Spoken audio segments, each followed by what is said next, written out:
Whether you are joining from the north or from the south, from the west or from the east, thank you for tuning into the Coptic Nomads.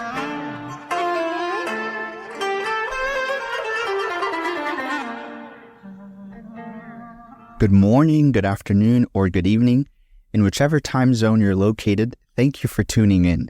Today, we have an incredibly historical and exciting podcast because not only is it our first interview, but we have with us a guest who is not only a father to me, but a brother and is a very near and dear friend of mine. Fr.Anastasi, thank you so much for joining.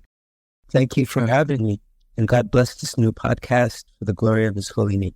Thank you. I know, Buna, we were aiming at trying to make this locally, but you know, sometimes when we start a nice endeavor, the devil tries to take it on and take it away from the get-go. But through your prayers and your encouragement, here we are trying to make it happen remotely. But Abuna, you know, for many people, you definitely don't need an introduction.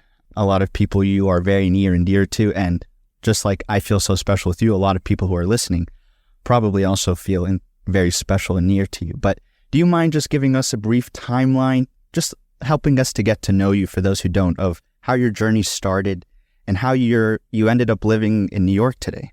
Yes, I was born and raised in New York, and I attended St. Mary and St. Antony's Church in Queens. I truly have to thank my mother for teaching me the faith through her example.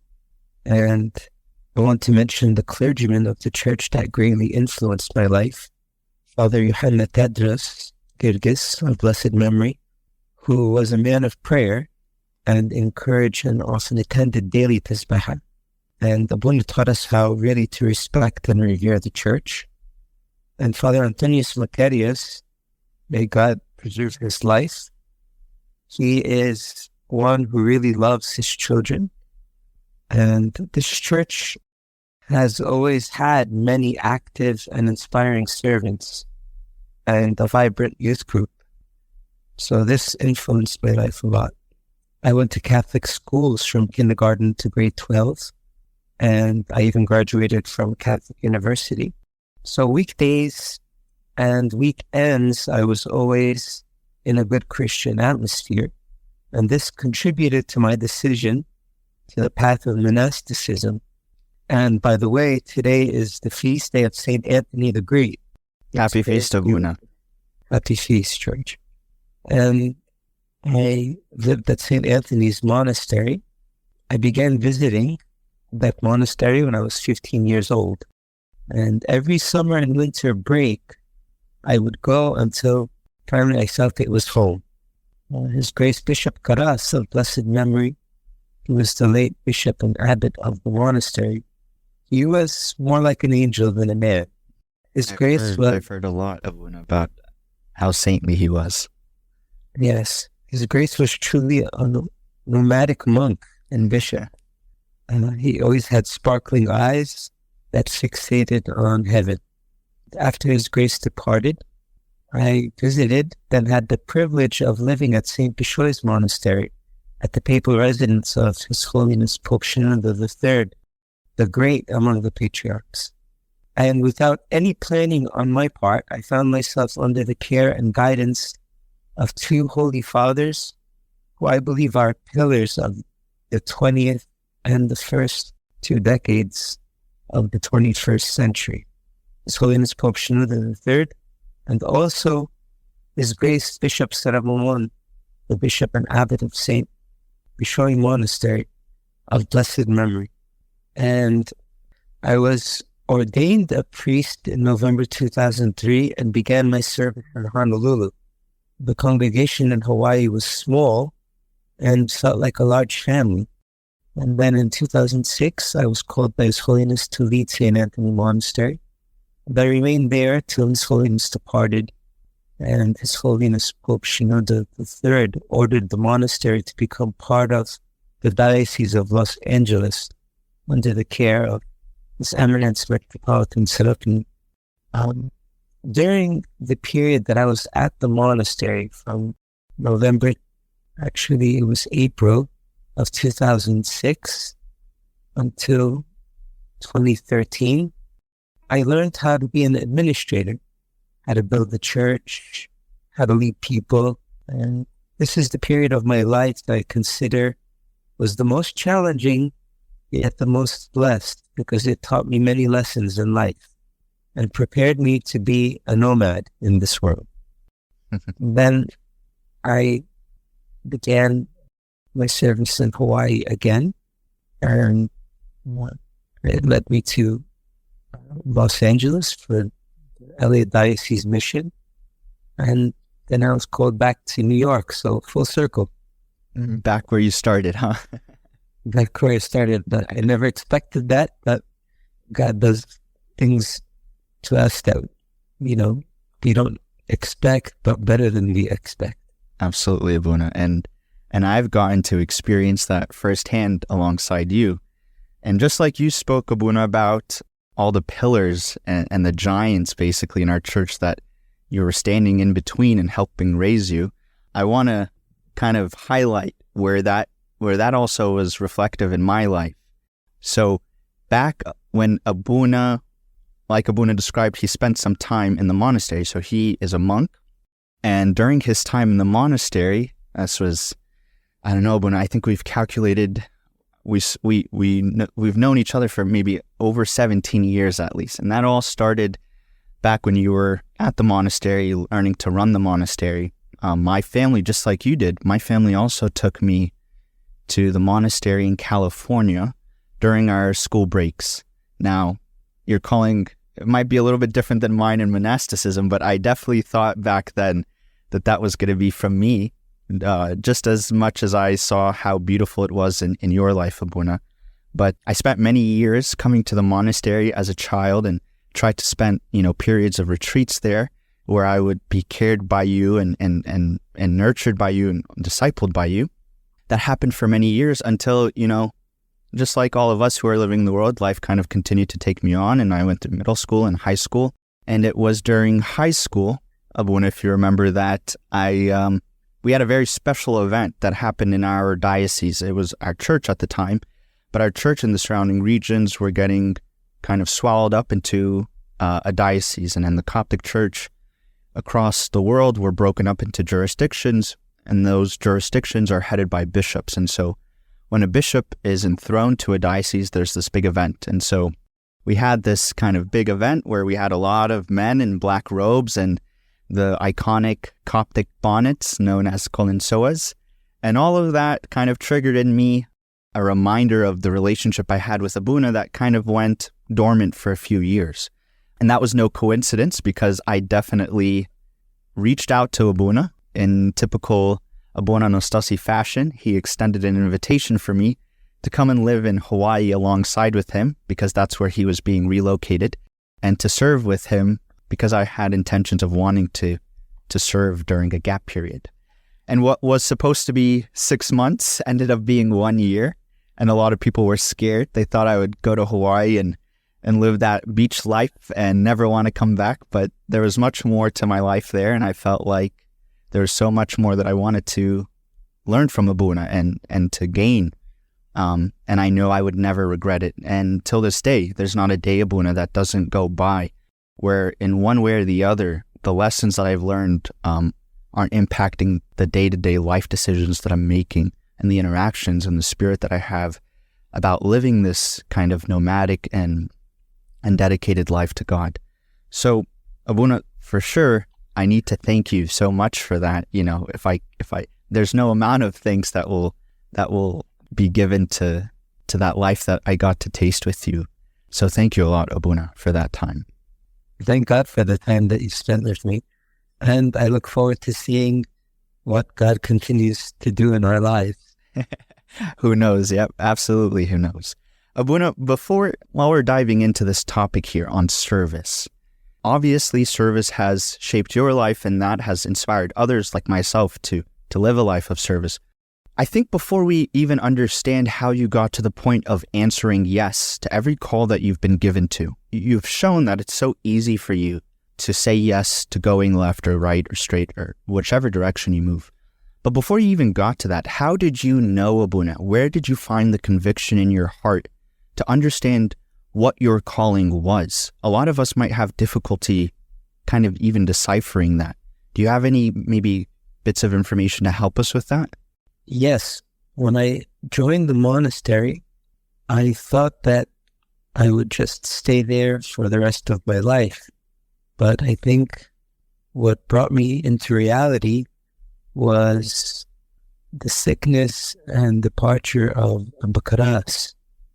And I found myself as a young monk without guide for a short period of time.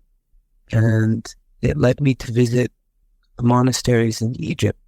And I thought I was just visiting the monastery, but His Holiness Pope Shenouda and His Grace Bishop Sarabumun, they extended the invitation for me to live there. And that was a big change in my life. I didn't expect it.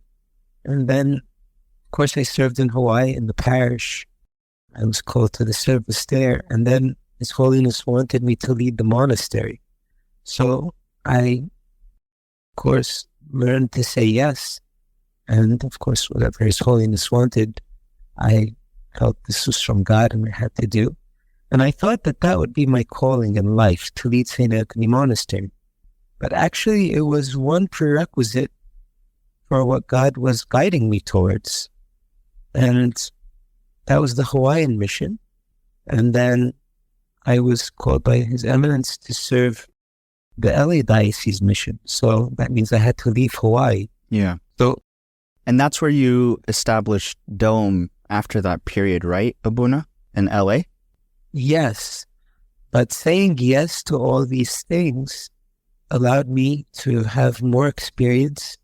And I felt that God each time was setting me up for something else and giving me the experience that I needed for what was coming next. Yeah. But it was like, it almost seems like it was never for you to know what was next.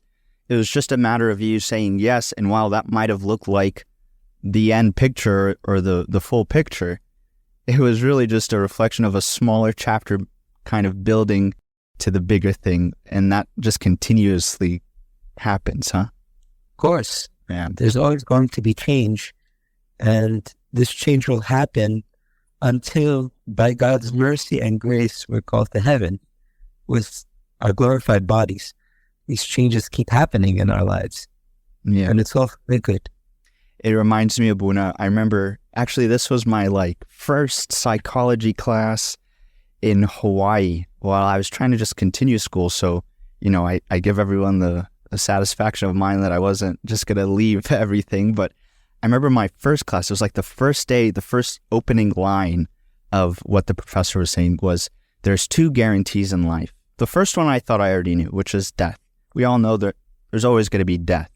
But the second guaranteed thing of life is change.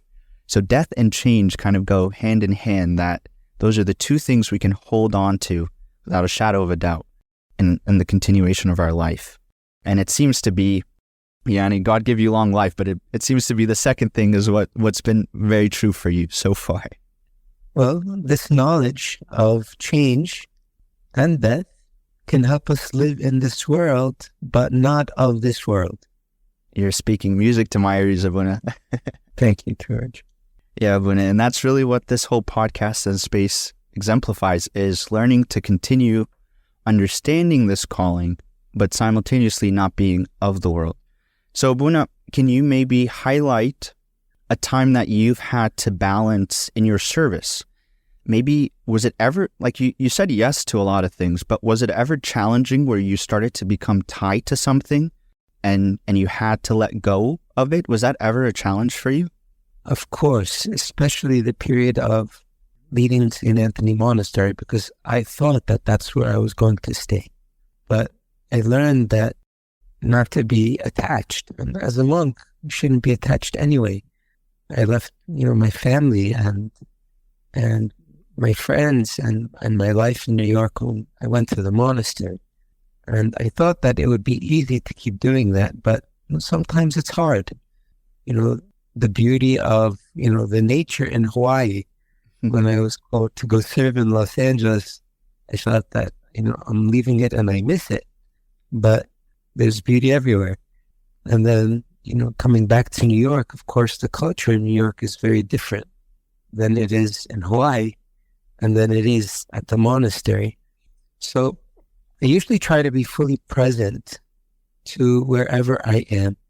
Yeah, Buna. So it sounds like, it was so easy for you to maybe go and answer yes to every calling that you had, but I'm sure at times that you might have been a little bit more tied to one thing and it was harder to transition. Was that ever the case for you? And how did you deal with that? Of course, it was challenging, especially when I had to leave leading the monastery because I thought that was my calling in life. But God was preparing me for something else. I think I had to learn the difference between ownership and stewardship. Because an owner feels like this thing, whatever it may be, is theirs. But stewardship is more like someone does their best. They feel like they're responsible, but this does not belong to me. This belongs to God. And so having that mindset of stewardship helped me not to be territorial like I was, and helped me with my own Pharaoh complex. And I think having that mindset can help many servants overcome this difficulty that we naturally have in wanting to hold on to things. Yeah, but the honesty that you have to even bring that to the surface is incredible, something to learn from. And I think the contradiction between stewardship and ownership, that's so important because in the world, especially for those who are working and are professionals, the thing that gets you ahead is really taking ownership of what you're doing. And I think if we don't learn how to compartmentalize that, to say, I've been given something, I'm entrusted with something, it's very different than saying I own it and I'm responsible for the outcome or the results that this service or this thing that I'm doing has. That's really challenging, especially for someone like me. I'm in an environment, in a corporate environment, where I have to deliver outcomes and I feel like I take ownership for that. To then disconnect that into service it could be challenging. But I'm not sure, Buna, if I should have that split. Do you think that carries in the life as well? Like in our professional lives? Do you think those are two different things? Or I think they're different because the service is God's. And we serve because it's an expression of love to God. And we feel responsible and care for others. But these others are His, not mine. Yeah. It's different in the world with, your career and your responsibility. However, you can still have the mindset of your career being for the glory of God.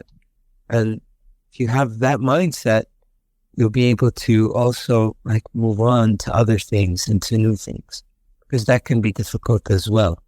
I have an example of my mother who told me that she came to the United States and she found her career.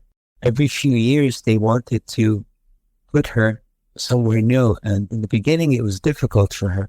But her supervisor told her, Naila, it's the best thing that can happen to you. If every few years they move you and you get all that experience, you'll go up the ladder. And she passed that great advice on to me. And it helped me, especially during the time that I had to leave responsibility of the monastery. And I began my service again in Hawaii. Yeah. Abuna, this has been incredible speaking about service, but if we can shift maybe a little bit, you talked about the mind and kind of this mindset. And today being St. Antony's feast, I wanted to bring a quote that I was really touched by, and maybe you can help us bring it into practical life. And the quote goes, "The mind is not perfectly at prayer until the one praying does not think of himself or know that he is praying." I think it relates to praying unceasingly, but you're a monk, but you've been in the world of Buddha. You see how difficult it could be. How do we take this complete submission into the oneness of God's presence in prayer? How does that actually happen? It happens by the realization that God is not part of our life, but he is our life. So when I'm standing in prayer, I'm with God. And when I'm working, God is still with me and I'm with him. When I'm having fun, God is still with me. And I have to be present to him in my life. And so St. Anthony, he always practiced the presence of God. He taught the monks how to pray the Jesus prayer. And we have to learn that God is not, a piece of the pie. He's everything. He's our life. So I think that we learn this in stages, right? So the church teaches us how every few hours not to be so distracted with the world and responsibilities, and calls us to prayer through the Agneya. But after a while, and by practicing the presence of God, we can come to the point of feeling God is with us always. And that is prayer, being in the presence of God all the time. And that's what we aspire to, and that's what we hope to. But it doesn't come all at once. It comes by practice, gradually, with guidance. And this guidance, who do you recommend to kind of give us that sense of understanding the phases? Is it our friends, Father of Confession, spiritual guides? All of the above, but especially the Father of Confession, because this is a mystery, it's a sacrament in the church, and God is present in confession. So always having the guidance and being willing to be led by a Father of Confession is of great importance. It's very beneficial. I think it's very fitting that our first podcast interview is coming to the Church Fathers. Today is St. Anthony's feast. You carry St. Anthony's name in your name, Fr.Anastasi St. Anthony. Is there anything else that you think we should know about St. Anthony that we can take into this idea of a nomadic life, Abuna? Yes. St. Anthony was very balanced, even though he left the world and lived alone for many, many years. When people came to him, he wasn't disturbed, and he was actually very welcoming. And he started to teach his way of life. He wasn't fixated on one way of life. He had God in his mind, but he was willing to teach during that period of his life that it was very beneficial for the church and for the world at the time. Not only was he in solitude, but at times when St. Athanasius needed him, he went into the world and he was teaching the right faith and defending Christ against Arius and Arianism. And he was very balanced. So I think we learn from St. Anthony to be balanced. I believe that this is very important because God is going to be perfect, that your Father in heaven is perfect. We often focus on one thing and we forget the rest. We have to learn to live balanced lives. Another beautiful thing about St. Anthony is he always considered himself a beginner, even after many, many years and experiences with God. But he wore you call it the bonnet. Yeah. He wore the cowl, the monk's hood, to remind him to be like a child. Unless you're converted and becomes a little child, you'll by no means enter the kingdom of heaven. So he always considered himself a beginner and never relied on what he knew previously and his past experiences with God. He always pushed on, persevered until the end. So all these lessons are great lessons from St. Anthony, the teacher of the ages, honestly. Yeah, it sounds like in many ways his nomadic life was exemplified not only in the materialistic things, but even in his own ego. Like there was no ties to this saintly figure, or like you called it, this pharaoh complex, till the end of his days. So very, very inspiring to take from that piece of his life, Abuna. As we transition, sorry, Abuna, go ahead. St. Anthony was always loving and humble, and I think these two characteristics are great models for us. Yeah, absolutely, Abuna. I've definitely gotten to see great saints who have brought me up, exemplifying those. So absolutely agreed, Abuna. Easier said than done sometimes, but I think when we remember our realities, like you always taught me, we quickly can be reminded of how to carry that into our lives. Abuna, coming to this last kind of piece that I wanted to cover on this interview with you, the current day, the situation that you're living in today in New York. I think one of the exciting things about maybe those who are listening is they can hear a little bit about the cultures that our Coptic Church is residing in. And right now, you're residing in New York City, covering the Diocese of New York and New England. Can you talk about a little bit about what the diocese is, how it's broken up, and the culture that makes New York a little different than maybe where you've been in other areas? Yes. Just within the diocese, there are so many different cultures because New York is very different than even other parts of New York. New York City has its own personality, very different than Long Island, which is just a few miles away. And our diocese actually has 7 states: New York, Connecticut, Massachusetts, Rhode Island, New Hampshire, Vermont, and Maine. And this is basically the whole northeastern region of our country. And it's it has so many Copts here in New York, and right next door in New Jersey.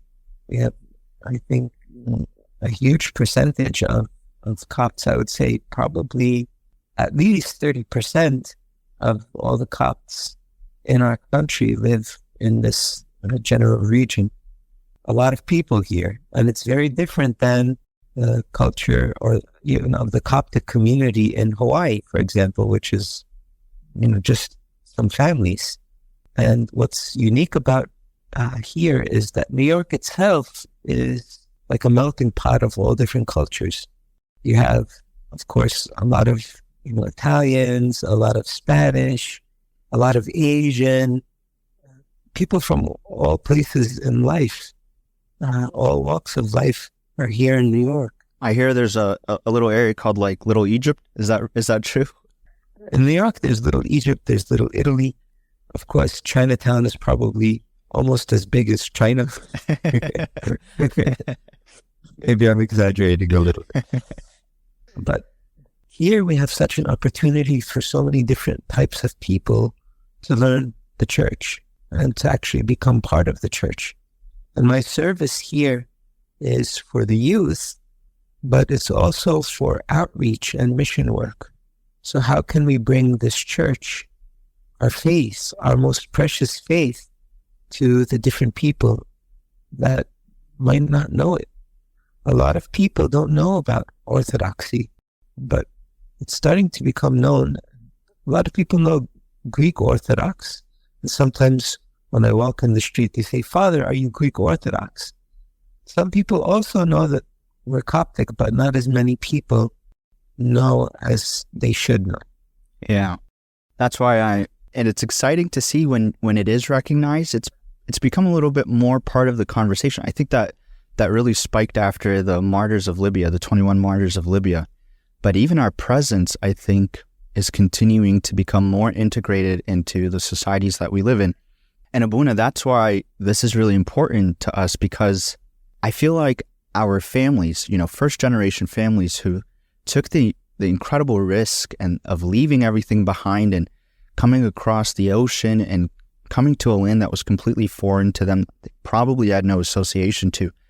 They took a huge step to just plant that seed. But now I feel like it's our opportunity in this new generation and in the second, third, fourth generations of Americans living in the States to really integrate our roots into the culture and the society and bring the faith to become part of the mainstream culture, just like St. Mark brought it to Egypt. Do you find that, how do you see the future of our responsibilities shifting for the youth that maybe want to become more active in pursuing the gospel here? So when the church began in the 1950s and 60s in North America, it was because of the immigrants coming, and the Egyptians started to leave, the Christian Egyptians started to leave Egypt so they can pursue their opportunities for themselves and for their children. And the church pastored them. Pope Kyrillos and Saint Pope Kyrillos and Pope Shenouda, they sent priests to care for them and to purchase, churches and to take care of the Copts who came. It was more a matter of pastoral care. But now, with thousands of Copts living throughout North America and hundreds of churches, I think just in our diocese alone, we have over 35 churches and 70 priests. Wow, that's a lot. Yeah, it's probably more in Los Angeles and the southern United States as well. So now we have to be fully integrated into the community. And it's so inspiring to see people take leadership positions in their societies. Now we have several judges that are Copts. We have people who are thinking about even running and being, part of office, and all different sorts of leadership positions. We should really be light to the world and salt to the earth. We're called to be that. So I encourage all of us in every career and every type of work, we should be leaders. Just like Joseph was a leader, no matter what the circumstance or situation was, he was always the best at what he did. Caused jealousy from his brothers, but later on it ended up saving his whole family. He became a symbol of Christ who saved us. Yeah, Abuna, that already gives me goosebumps. The way you carry this message, and not only do you stop and just talk to me about it here on this interview, but the way you've carried it out in your life is definitely something that gives me inspiration. And I don't think there's a better note to end this interview, Abuna, on than that last message you just gave us. And I hope, this has been helpful to everyone listening and to everyone tuning in. Thank you so much, Abuna, for taking the time, I know out of an incredibly busy schedule that you have, to sit with me and to talk with me and give us, nuggets of your wisdom. So please, Abuna, continue to keep the service in your prayers, to keep all the audience in your prayers, and me especially is in your prayers as well, Abuna. Thank you so much for your time. You're welcome. It was my pleasure. And God bless you, George. And God bless all the hearers. Thank you. Until next time, in our next episode coming out, thank you for tuning in. Have a blessed day. Goodbye. As we who are sojourners conclude today's episode, let us remember, the world is passing away and all its desires, but he who does the will of God shall abide forever. Amen.